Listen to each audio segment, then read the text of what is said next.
پاکستان نے امریکی صدر کے لیے نوبیل پرائز کی سفارش کر دی۔ حکومتی اعلامیے کے مطابق امریکی صدر ٹرمپ کی مداخلت سے پاک بھارت کشیدگی کم ہوئی اور جنگ کا خطرہ ٹل گیا۔ عالمی برادری نے بھارت کی بلا اشتعال جارحیت دیکھی۔ امریکی صدر نے پاک بھارت جنگ رکوانے میں قائدانہ کردار ادا کیا۔ امریکی صدر کو نوبیل پرائز دے کر خراج تحسین پیش کیا جائے۔ امریکی صدر ٹرمپ کہتے ہیں ایران پر حملے بارے ابھی کچھ نہیں کہہ سکتا، ایران سے بات کریں گے، دیکھتے ہیں کیا ہوتا ہے۔ اسرائیل کے پاس اتنی صلاحیت نہیں کہ وہ ایران کی جوہری صلاحیت ختم کر سکے۔ ایران میں زمینی افواج اتارنا آخری حل ہوگا۔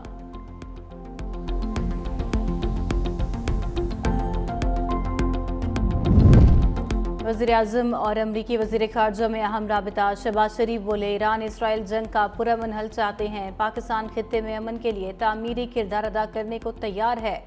صدر ٹرمپ اور عاصم منیر کی ملاقات انتہائی مثبت رہی۔ مارکو روبیو کی سفارتی کوششوں سے پاک بھارت جنگ ٹلی۔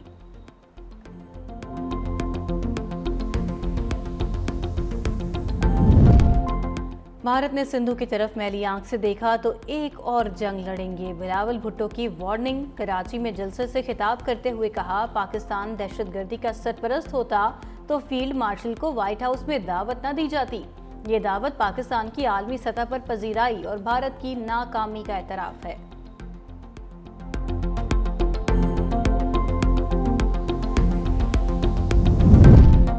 پاکستان نے بھارتی جھوٹے پروپیگنڈے کی سختی سے تردید کر دی۔ ترجمان دفتر خارجہ کا کہنا ہے پاکستان نے بھارتی جارحیت کے بعد جنگ بندی کی کوئی درخواست نہیں کی۔ بھارتی میڈیا کا دعویٰ بے بنیاد اور گمراہ کن ہے۔ جنگ بندی کی درخواست بھارت کی طرف سے کی گئی تھی۔ 10 مئی 2025 کو صبح 8:15 پر امریکی وزیر خارجہ مارکو روبیو نے جنگ بندی کی پیشکش کی جو پاکستان نے قبول کر لی۔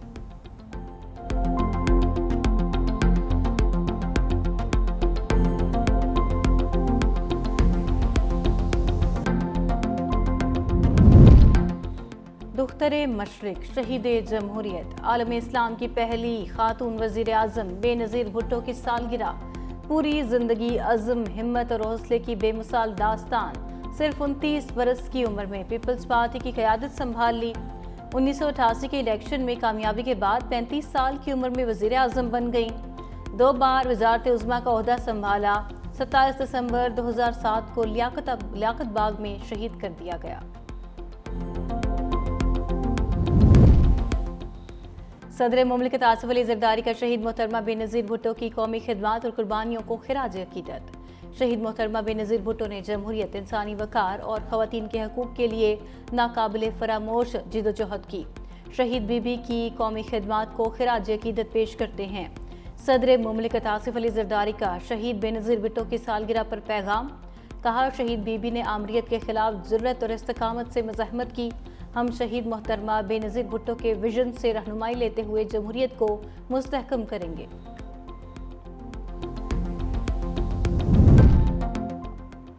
محترمہ بے نظیر بھٹو کی سالگرہ پر سکھر کے عوام کے لیے بڑا تحفہ۔ چیئرمین پیپلز پارٹی بلاول بھٹو کی ہدایت پر سکھر میں شہید محترمہ بے نظیر بھٹو فلائی اوور کا آج سنگ بنیاد رکھا جائے گا۔ ترجمان سندھ حکومت بیرسٹر ارسلان اسلام شیخ آج شام 6:30 پر گردانی پھاٹک پر منصوبے کا افتتاح کریں گے۔ منصوبے پر 1.5 ارب روپے کی لاگت سے 18 ماہ میں مکمل ہوگا۔ فلائی اوور 2 تحصیلوں کو آپس میں جوڑے گا جس سے 3 لاکھ شہری مستفید ہوں گے۔ اور چیچا وطنی میں جی ٹی روڈ پر وین کی موٹر سائیکل کو ٹکر۔ حادثے میں موٹر سائیکل سوار 2 افراد جاں بحق، وین میں سوار 8 مسافر زخمی۔ جاں بحق افراد کی شناخت محمد واجد اور راجہ عامر کے نام سے ہوئی۔ جاں بحق افراد ریسکیو میں ملازم تھے۔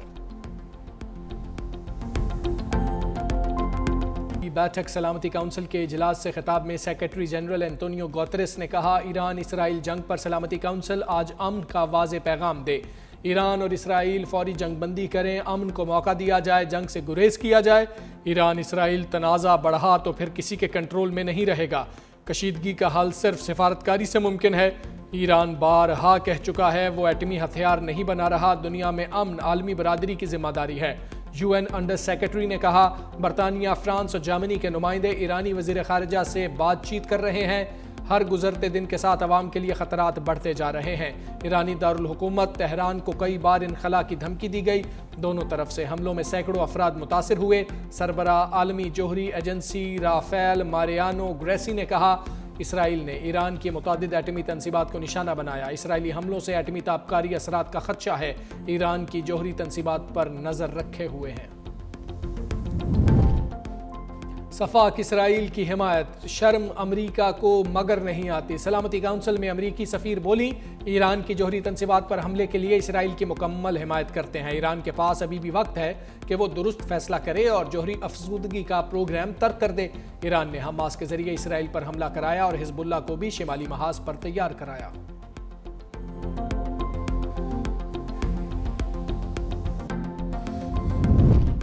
اسرائیل کے ایرانی ایٹمی تنصیبات پر حملے افسوسناک ہیں۔ ایران اور اسرائیل کشیدگی کا فوری حل چاہتے ہیں۔ چینی سفیر کی سلامتی کونسل کے اجلاس میں گفتگو، کہا کشیدگی کے خاتمے کے لیے فوری مذاکرات کا راستہ اپنانا چاہیے۔ چینی صدر نے ایران، اسرائیل، خطے کے دیگر ممالک کے سربراہان سے بات کی۔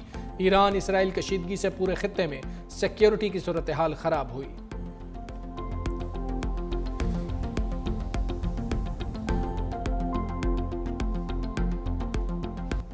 جنگ کے خاتمے کا واحد راستہ دشمن کی جارحیت کا غیر مشروط خاتمہ ہے۔ ایرانی صدر مسعود پزشکیان کہتے ہیں ہم نے ہمیشہ امن کی کوشش کی لیکن مسلط کردہ جنگ کا جواب دینا لازم ہے۔ صہیونی دہشت گردی کا مکمل خاتمہ ناگزیر ہے۔ مستقل امن کے لیے ضروری ہے اسرائیلی مہم جوئیوں کو ہمیشہ کے لیے ختم کرایا جائے۔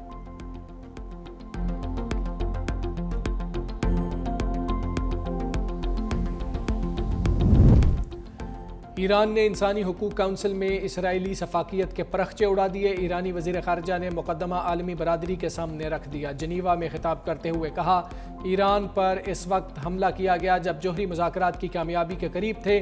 ایرانی عوام کے خلاف بلا جواز جنگ مسلط کی گئی۔ ہماری تنصیبات پر حملے کیے۔ ایران اس وقت اسرائیل کی بے رحم جارحیت کی زد میں ہے۔ اقوام متحدہ چارٹر کے تحت صہیونی ریاست کو جواب دے رہے ہیں۔ ایرانی جوہری تنصیبات پر حملے بین الاقوامی قوانین کی سنگین خلاف ورزی ہیں۔ امریکہ کے ساتھ مذاکرات کا امکان مسترد کر دیا۔ کہا امریکہ ایران کے خلاف اسرائیلی جرائم کا شراکت دار ہے۔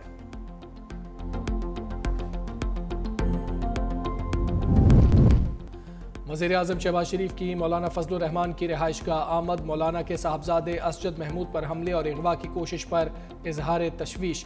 خیریت دریافت کی۔ وزیراعظم کے ملوث افراد کی جلد گرفتاری کے لیے احکامات۔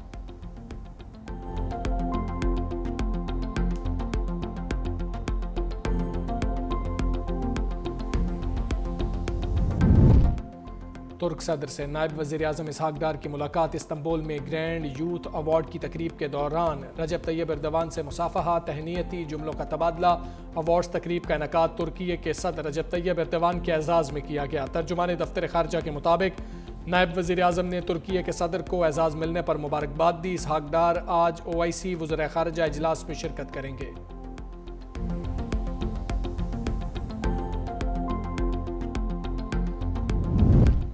پاکستان چین بنگلہ دیش کا مشترکہ ورکنگ گروپ بنانے پر اتفاق۔ ترجمان دفتر خارجہ کے مطابق چین میں تینوں ممالک کے نائب وزراء خارجہ اور سیکرٹری خارجہ کی سطح کا پہلا سہ-فریقی اجلاس۔ پاکستان کی سیکرٹری خارجہ آمینہ بلوچ کی ابتدائی مرحلے میں ویڈیو لنک کے ذریعے شرکت۔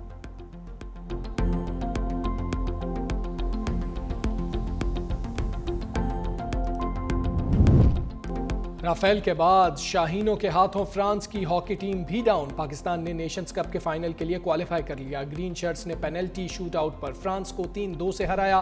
گول کیپر منیب الرحمان نے شوٹ آؤٹ میں 3 یقینی گول روکے۔ رانا وحید اشرف، حنان شاہد اور افراز نے 1-1 گول سکور کیا۔